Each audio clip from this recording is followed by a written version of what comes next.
What's up, guys? This will be a breakdown of Wang Yiheng's 4.25 world record 3x3 average. Now, not surprised, he's probably going to get a 4.1 average, then a 4.0 average, and then 3.9 average. But yeah, reconstructions are by Stewie, and the scrambles are in the description, so be sure to check them out. Let's see what we can learn from these solves. He basically just does peak CFOP solving. Like, this is the best you can do with just CFOP. There's no ZBL here. But what he does is X prime into yellow cross. So what he does is a wide R to solve this cross edge, and then R2 prime to solve the blue cross edge, and then DR would finish the cross, but he does an F prime because next, if he does the DR, that would pair up the back left pair, which he inserts into the back left. Now, if it was me, I'd do something silly like that to solve this second pair, but that's too silly. So what he did is a rotation. Okay, he does U prime YD, and you can do U2Y instead, but he does U prime YD, and then interestingly enough, he decides to solve this pair next, and he doesn't just solve it, he does a sledge.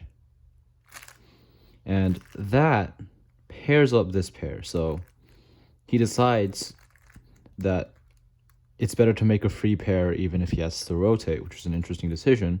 But next, he sledges this pair to pair it up, and then instead of inserting it normally, he does a U2 insert, and he does a U prime U, U2 prime L prime U2 L, and I suppose it's because it gives a better OLL. It's interesting that he is influencing his OLL during last pair, but let's see what he does here. So he does a left soon, and then an RA perm. So yeah, this solve is very interesting because the second pair he decided to do a sledge to pair up the third pair, even though it required a rotation. So yeah, very interesting decision to make. But let's see what he does on the next solve, a 3.98. So what happens here is he does white now. Yeah, this makes sense. So he just does F2 to insert the blue cross edge, white L to insert the red cross edge, and then here he does D2, F, R to finish off the cross. Nothing special about the cross here, but here's where it gets interesting. So this pair, you normally would just keyhole it like that, but he decides to do a wide U, LU, L prime to keyhole that, and it's very interesting how he did that, but it worked out really nicely because now he's just got all of these F12 pieces that are oriented, and he can solve it with RUL. So very cool. He does this to solve this pair, and then here he pairs up this pair, inserts into the back, and then here he can cancel into the next pair. And then he has just F sexy F prime into U perm. Now he does R3 U perm, which is interesting. But yeah, that's the second solve. We can learn that it's actually very interesting how he did a wide U to insert the first pair to influence the rest of the F2L and do it rotationlessly. So yeah, that was pretty smart. Now, for the third solve, which was a 4.81, let's see what he did here. So, okay. Yeah, as you can tell, these are very good scrambles. So what he does here is a D2 to align these two cross edges, and then instead of doing L, U prime, R2, he does U prime, R2, L.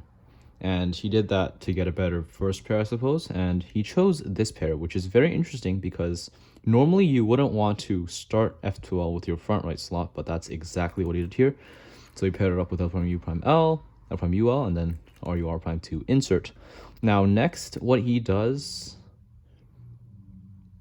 Okay, yeah, I don't really... This is a very interesting solution. So normally for this pair, I would just do F, R prime, UR, F prime to solve it.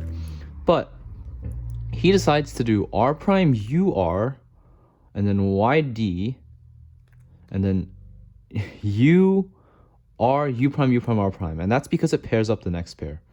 Now, I'm very curious as to why he did this, because did he plan this pair when he realized that this pair was in here, or like how? did he see these two pairs and immediately knew that if he did this, it would pair up the next pair? Or did he just kind of take it out and then realize that inserting it with a U2 would pair up the next pair? I'm pretty sure it would be the latter, but yeah, very interesting. And then here he rotates, and then he does what? So instead of doing double sledge, which would give him this nice OLL, he does sledge and then inserts it. And then here, instead of doing the dot OLL, what he does was lefty sexy lefty sledge. Oh, I see. So basically what he did was he fumbled the last pair, right? He inserted with a normal insert, and then he undid that insert, and he sledged again. So let's just show what happened right there. It's very interesting. So he had this last pair, right? He did this, and then he sledged it because he was like, nope, I didn't mean to do that. But yeah, like you wouldn't really want to do that. You would just take the dot after already inserting it normally. But anyways, he just does the OLL and T-perm. And yeah, he did all of that in 4.81 seconds. Super impressive. So for the next solve, 4 flat. Yeah, very interesting. So next he does an X prime. Okay, so R prime, D2 to insert these two cross edges, and then U prime, wide R prime. Now that pairs up the first pair, so he just inserts that. And next,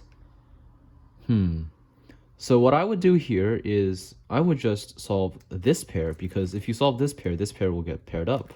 But he chose to do this pair first, and then here he solved this pair by doing a very interesting method to do a sexy move and then insert it. Now, the reason he did the sexy move to insert it instead of just inserting it with LU is because he wanted to avoid getting this bad case. But the interesting thing is, if he just did this, he would have gone a slightly better case than U prime, L prime, U prime, L, because that preserves this thing. But next he does this to pair it up and then insert. And we all know that that's the winter variation, but it's not really worth it if you know the ZBLL. Which he didn't, but the ZBLL, I recently learned it. Come on, I know this. These two are matching and this is opposite, so the algorithm is from here and you do that. But he just did OLL into a J perm, so let's set that up. He just had this, so he just did OLL and then JA perm. Now, for the final solve of the average, it's a 3.96. Let's see what he did here. So he did an X prime Z2. Wow, another super free cross here, so it's white. And he just does, like, look, 1, 2, 3, 4. All of these cross edges are so easy to solve. He does a U prime, R2, and then D2 to insert this one, and then wide R prime. Now, for the first pair, he chose to do this pair, which is definitely the best decision, because that pairs up this pair as well by pairing both of them up. And then next he inserts this pair. Then here, of course, I mean, he could have keyholed, but he chose to do this pair by pairing it up and then inserting into the back left slot. And then that allows for easy look ahead into the last pair. And now what's interesting here is instead of just doing that, he does a lefty nick loss from here. And the reason he did that is he probably just saw that all of the edges were solved. So if he did that, he'd probably get an A perm or E perm or even an H perm. But basically he just did this and then he did an A perm. So yeah, very interesting. I guess that next time you see an soon or anti-soon with all your edges solved, you can do a nick loss to have easy PLL prediction. But yeah, that was a very interesting average. I say we can learn that YG moves during cross are very useful. And yeah, always look ahead so that you can build free pairs. He does a lot of that where he just solves a pair in order to make the next pair a free pair. And yeah, not much to learn from last layer except for the fact that when you have all your edges solved for a soon or anti-soon case, do nick loss. But anyways, yeah, that's it for this reconstruction video. Thanks for watching, and let me know if you have any thoughts about this average in the comments below.